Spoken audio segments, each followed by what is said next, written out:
أعوذ بالله من الشيطان الرجيم. بسم الله الرحمن الرحيم. يسألك أهل الكتاب أن تنزل عليهم كتابا من السماء فقد سألوا موسى أكبر من ذلك فقالوا أرنا الله جهرة فأخذتهم الصاعقة بظلمهم ثم اتخذوا العجل من بعد ما جاءتهم البينات فعفونا عن ذلك وآتينا موسى سلطانا مبینا۔ اے پیغمبر، اہل کتاب تم سے جو مطالبہ کر رہے ہیں کہ تم ان پر آسمان سے کوئی کتاب نازل کرواؤ، تو یہ کوئی نئی بات نہیں، کیونکہ یہ لوگ تو موسیٰ سے اس سے بھی بڑا مطالبہ کر چکے ہیں۔ چنانچہ انہوں نے موسیٰ سے کہا تھا کہ ہمیں اللہ کھلی آنکھوں دکھاؤ۔ چنانچہ ان کی سرکشی کی وجہ سے ان کو بجلی کے کڑکے نے آ پکڑا تھا۔ پھر ان کے پاس جو کھلی نشانیاں آئیں، ان کے بعد بھی انہوں نے بچھڑے کو معبود بنا لیا تھا۔ اس پر بھی ہم نے انہیں معاف کر دیا، اور ہم نے موسیٰ کو واضح اقتدار عطا کیا۔ وَرَفَعْنَا فَوْقَهُمُ الطُّورَ بِمِيثَاقِهِمْ وَقُلْنَا لَهُمُ ادْخُلُوا الْبَابَ سُجَّدًا وَقُلْنَا لَهُمْ لَا تَعْدُوا فِي السَّبْتِ وَأَخَذْنَا مِنْهُمْ مِيثَاقًا غَلِيظًا۔ اور ہم نے کوہ طور کو ان پر بلند کر کے ان سے عہد لیا تھا، اور ہم نے ان سے کہا تھا کہ شہر کے دروازے میں جھکے ہوئے سروں کے ساتھ داخل ہونا، اور ان سے کہا تھا کہ تم سنیچر کے دن کے بارے میں حد سے نہ گزرنا، اور ہم نے ان سے بہت پکا عہد لیا تھا۔ ان واقعات کی تفصیل سورہ بقرہ کی آیات 66 تا 51 ان کے حواشی میں گزر چکی ہیں۔ فَبِمَا نَقْضِهِم مِّيثَاقَهُمْ وَكُفْرِهِم بِآيَاتِ اللَّهِ وَقَتْلِهِمُ الْأَنبِيَاءَ بِغَيْرِ حَقٍّ وَقَوْلِهِمْ قُلُوبُنَا غُلْفٌ بَلْ طَبَعَ اللَّهُ عَلَيْهَا بِكُفْرِهِمْ فَلَا يُؤْمِنُونَ إِلَّا قَلِيلًا۔ پھر ان کے ساتھ جو کچھ ہوا وہ اس لیے کہ انہوں نے اپنا عہد توڑا، اللہ کی آیتوں کا انکار کیا، انبیاء کو ناحق قتل کیا، اور یہ کہا کہ ہمارے دلوں پر غلاف چڑھا ہوا ہے۔ حالانکہ حقیقت یہ ہے کہ ان کے کفر کی وجہ سے اللہ نے ان کے دلوں پر مہر لگا دی ہے، اس لیے وہ تھوڑی سی باتوں کے سوا کسی بات پر ایمان نہیں لاتے۔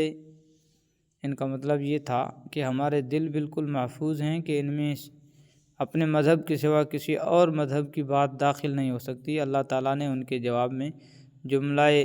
معترضہ کے طور پر ارشاد فرمایا کہ دل محفوظ نہیں ہے، بلکہ ان کی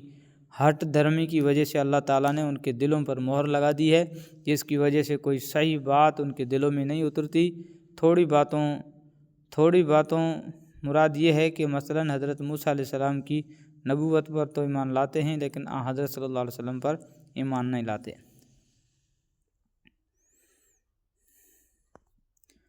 وَبِكُفْرِهِمْ وَقَوْلِهِمْ عَلَى مَرْيَمَ بُهْتَانًا عَظِيمًا، اور اس لیے کہ انہوں نے کفر کا راستہ اختیار کیا اور مریم پر بڑے بھاری بہتان کی بات کہی۔ حضرت عیسیٰ علیہ السلام چونکہ حضرت مریم علیہ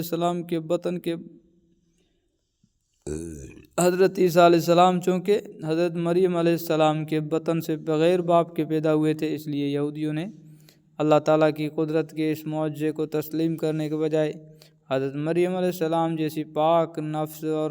عفت مآب خاتون پر گھناؤنا الزام لگایا تھا۔ وَقَوْلِهِمْ إِنَّا قَتَلْنَا الْمَسِيحَ عِيسَى ابْنَ مَرْيَمَ رَسُولَ اللَّهِ وَمَا قَتَلُوهُ وَمَا صَلَبُوهُ وَلَكِنْ شُبِّهَ لَهُمْ وَإِنَّ الَّذِينَ اخْتَلَفُوا فِيهِ لَفِي شَكٍّ مِّنْهُ مَا لَهُمْ بِهِ مِنْ عِلْمٍ إِلَّا اتِّبَاعَ الظَّنِّ وَمَا قَتَلُوهُ يَقِينًا۔ اور یہ کہا کہ ہم نے اللہ کے رسول مسیح ابن مریم کو قتل کر دیا تھا، حالانکہ نہ انہوں نے عیسیٰ کو قتل کیا تھا، نہ انہیں سولی دے پائے تھے، بلکہ انہیں اشتباہ ہو گیا تھا، اور حقیقت یہ ہے کہ جن لوگوں نے اس بارے میں اختلاف کیا وہ اس سلسلے میں شک کا شکار ہیں۔ انہیں گمان کے پیچھے چلنے کے سوا اس بات کا کوئی علم حاصل نہیں ہے، اور یہ بالکل یقینی بات ہے کہ وہ عیسیٰ کو قتل نہیں کر پائے۔ قرآن کریم نے یہ حقیقت بڑے پرزور الفاظ میں بیان فرمائی ہے کہ حضرت عیسیٰ علیہ السلام کو نہ کوئی قتل کر سکا، نہ انہیں صلیب پر چڑھا دیا، اور حضرت عیسیٰ علیہ السلام کو اللہ تعالیٰ نے اوپر اٹھا لیا۔ قرآن کریم نے اس حقیقت کو واضح کرنے پر اکتفا فرمایا ہے اور اس واقعے کی تفصیل بیان نہیں فرمائی۔ بعض روایتوں سے معلوم ہوتا ہے کہ جب آپ کا محاصرہ کیا گیا تو آپ کے مقدس ساتھیوں میں سے ایک نے یہ قربانی دی کہ خود باہر نکلے، اور اللہ تعالیٰ نے ان کی صورت حضرت عیسیٰ علیہ السلام جیسی بنا دی۔ دشمنوں نے ان کو حضرت عیسیٰ علیہ السلام سمجھ کر صلیب پر لٹکا دیا، اور اللہ تعالیٰ نے حضرت عیسیٰ کو اوپر اٹھا لیا۔ ایک دوسری روایت کے مطابق جو شخص حضرت عیسیٰ کی جاسوسی کر کے انہیں گرفتار کرنے کے لیے اندر داخل ہوا تھا، اللہ تعالیٰ نے اس کو حضرت عیسیٰ کی شکل میں تبدیل کر دیا۔ اللہ تعالیٰ نے اسی کو حضرت عیسیٰ کی شکل میں تبدیل کر دیا، اور جب وہ باہر نکلا تو اسی کو گرفتار کر کے سولی دی گئی۔ واللہ سبحانہ عالم، یعنی بظاہر تو وہ یقینی طور پر یہی سمجھتے ہیں کہ حضرت عیسیٰ کو سولی دے دی گئی تھی، لیکن چونکہ ان کے پاس ان کی کوئی یقینی دلیل نہیں ہے، اس لیے ایسا ہے جیسے وہ در حقیقت شک میں ہیں۔ بل رفعہ اللہ الیہ وکان اللہ عزیزا حکیما، بلکہ اللہ نے انہیں اپنے پاس اٹھا لیا تھا، اور اللہ بڑا صاحب اقتدار، بڑا حکمت والا ہے۔ وَإِن مِّنْ أَهْلِ الْكِتَابِ إِلَّا لَيُؤْمِنَنَّ بِهِ قَبْلَ مَوْتِهِ وَيَوْمَ الْقِيَامَةِ يَكُونُ عَلَيْهِمْ شَهِيدًا، اور اہل کتاب میں سے کوئی ایسا نہیں ہے جو اپنی موت سے پہلے بالضرور عیسیٰ پر ایمان نہ لائے، اور قیامت کے دن وہ ان لوگوں کے خلاف گواہ بنیں گے۔ قیامت کے دن وہ ان لوگوں کے خلاف گواہ بنیں گے۔ یہودی تو حضرت عیسیٰ علیہ السلام کو پیغمبر ہی نہیں مانتے، اور عیسائی خدا کا بیٹا ماننے کے باوجود یہ عقیدہ رکھتے ہیں کہ ان کو صلیب پر چڑھا کر قتل کر دیا گیا تھا۔ اللہ تعالیٰ فرماتے ہیں یہ سارے اہل کتاب چاہے یہودی ہوں یا عیسائی اپنے مرنے سے ذرا پہلے جب عالم برزخ کے مناظر دیکھیں گے تو اس وقت حضرت عیسیٰ علیہ السلام کے بارے میں ان کے تمام غلط خیالات خود بخود ختم ہو جائیں گے، اور وہ ان کی اصل حقیقت پر ایمان لے آئیں گے۔ یہ اس آیت کی ایک تفسیر ہے جسے بہت سے مستند مفسرین نے ترجیح دی ہے، اور حکیم الامت مولانا تھانوی رحمۃ اللہ علیہ نے بھی بیان القرآن میں اسی کو اختیار کیا ہے۔ البتہ حضرت ابو ہریرہ رضی اللہ عنہ سے اس آیت کی جو تفسیر منقول ہے اس کی روح سے آیت کا ترجمہ اس طرح ہوگا، اور اہل کتاب میں سے کوئی ایسا نہیں ہے جو عیسیٰ کی موت سے پہلے ان پر بالضرور ایمان نہ لائے۔ اس کا مطلب یہ ہے کہ اللہ تعالیٰ حضرت عیسیٰ علیہ السلام کو اس وقت تو آسمان پر اٹھا لیا، لیکن جیسا کہ صحیح حدیث میں مروی ہے کہ آخر زمانے میں وہ دوبارہ اس دنیا میں آئیں گے، اور اس وقت تمام اہل کتاب پر اس کی اصل حقیقت واضح ہو جائے گی، اور وہ سب ان پر ایمان لے آئیں گے۔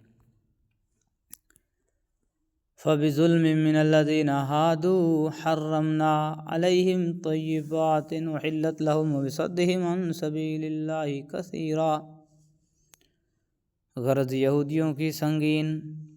سنگین زیادتی کی وجہ سے ہم نے ان پر وہ پاکیزہ چیزیں حرام کر دی جو پہلے ان کے لیے حلال کی گئی تھی،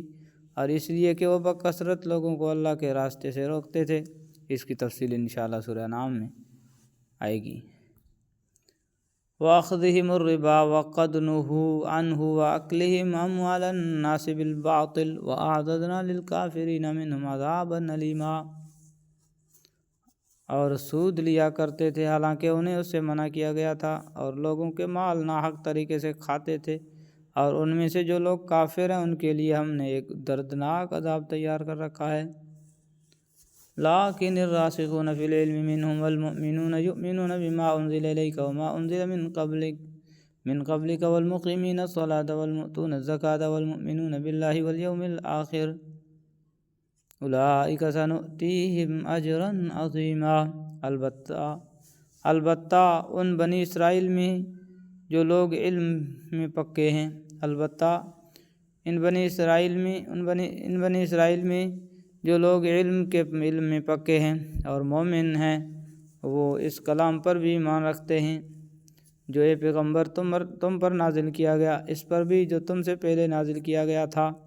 اور قابل تعریف ہیں وہ لوگ جو نماز قائم کرنے والے ہیں، زکوٰۃ دینے والے ہیں، اور اللہ اور یوم آخرت پر ایمان رکھنے والے ہیں، یہ وہ لوگ ہیں جنہیں ہم اجر عظیم عطا کریں گے۔ البتہ ان بنی اسرائیل میں سے جو لوگ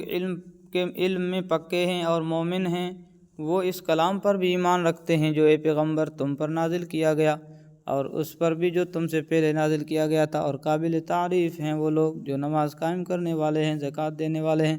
اور اللہ اور یوم آخرت پر ایمان رکھنے والے ہیں، یہ وہ لوگ ہیں جنہیں ہم اجر عظیم عطا کریں گے۔ صدق اللہ العظیم۔